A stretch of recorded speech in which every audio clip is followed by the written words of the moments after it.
The brain is divided into two hemispheres and made up of many different areas that all serve different functions like memory, decision-making, language, and other things. Within all of these areas, and in every part of the brain, there are neurons. These neurons create connections based on experiences. This is how learning occurs. When we repeat things in our brain over and over until we understand, this is when the connection is made and we learn concepts and other things. Learning can be affected by brain or neuron damage. Sometimes students can be removed from sports if they injure their heads multiple times so they do not cross a line and it starts to affect their learning. The location of an injury, the extent of an injury, the neurological maturity, and the nature and extent of efforts to retrain the brain can all have an effect on how impactful the damage is on learning. Traumatic brain injury or prenatal damage to the brain need to be considered when teaching children with these experiences because this has a great effect on their capability to understand, memorize emotions, and other things. Autism is a disorder that includes features like a lack of social skills, struggles with language, and interactions with others. Children with autism have shown to have large brain volume in the white cerebral matter and enlarged cortical gray matter. There are also areas that have a reduction of brain volume that may affect the lack of certain skills with children with autism withhold. ADHD symptoms are caused by the inconsistent processing of sensory input in the brain. There's also research that suggests that there are more excitatory chemicals in the brains of children with ADHD. This may affect the stamina and attention span ADHD children have on technology and activities in the classroom, and this can have an impact on their learning. For disorders like ADHD and Tourette syndrome, there are medications and stimulants like Ritalin that help with the connections between neurons and reduce tics the children may have. These medications have shown improvement in the classroom for students that do take it. They are able to focus more, reduce their activity, and make more connections within the neurons so they can retain information better. It may affect students differently, and it may not even be necessary for some students, but is entirely up to the individual to take them. The school cannot mandate it. In order to learn, students must be able to attend to stimuli, encode information about that stimuli, integrate and store data in memory, and be able to retrieve the data as they are needed. Excuse me for coda. Many LD individuals require a longer time to retrieve information as they attempt to extract information from memory, so it is important to use visual supports and practice from short-term memory to long-term memory in a quiet classroom. Metacognition refers to the knowledge and control individuals have over what they're thinking and learning. In other words, thinking about what you're thinking about. Strategies are best taught to children over the age of 7 due to the complexity of abstract thinking. Rather, those under 7 use concrete thinking. By age 8, children can learn visualization and verbalization techniques using think-alouds, note-taking, verbal self-mediation, mnemonics, and mapping or graphic organizers.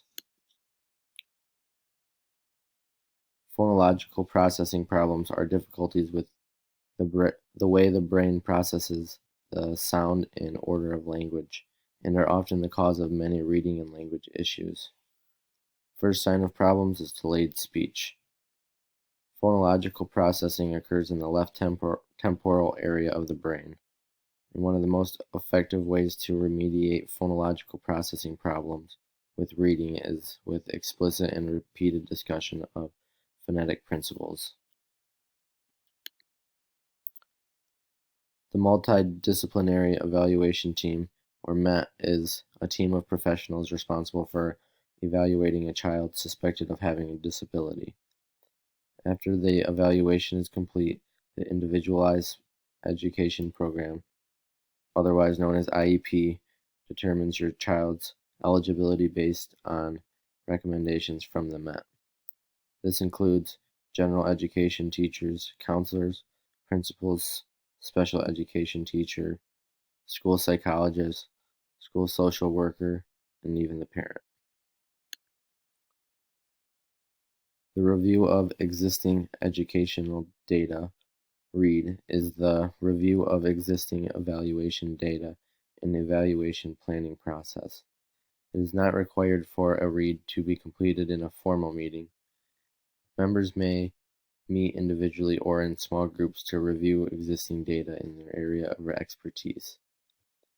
The READ includes the child's classroom work, discipline records, performance on state or district assessments, and information provided by the parents. The Individualized Education Planning Team, IEPT, is a committee formed to determine the educational needs of your child. Members of the team include the child's parents, the child if appropriate, general and special education teachers, and diagnostic staff who evaluated the child. The initial IEP is the first meeting after a student has been diagnosed with one of the 14 categories explained by the IDEA, where they explain the needs and seek parental permission. Transition planning is a process used to assist students with disabilities to move from school life to adult life. It is a cooperative effort between the school, the student, the family, and community agencies.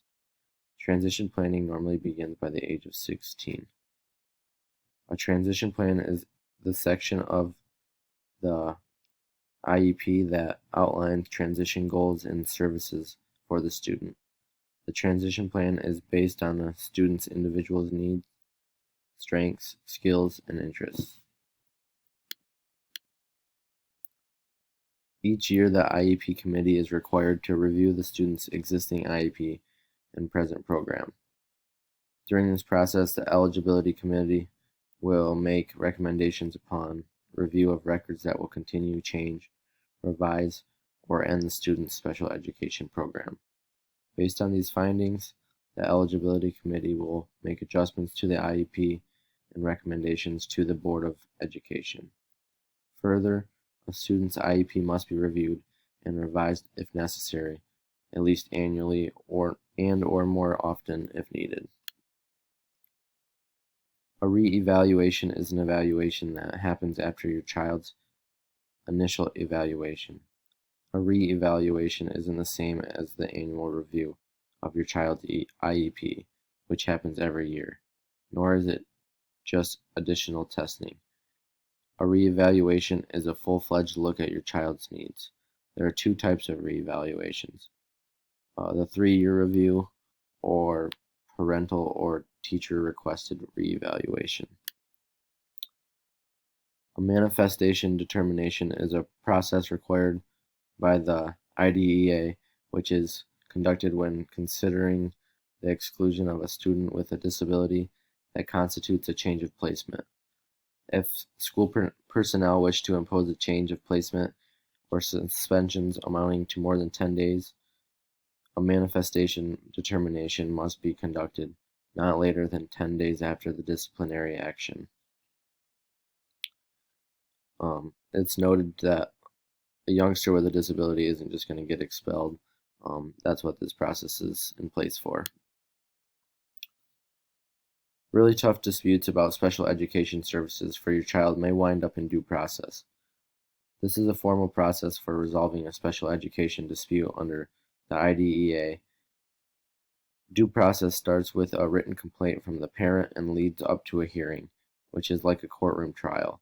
The hearing is where you present your child's case and then get a decision. The purpose of the addendum to the IEP is to make changes to the IEP during the year it is in effect.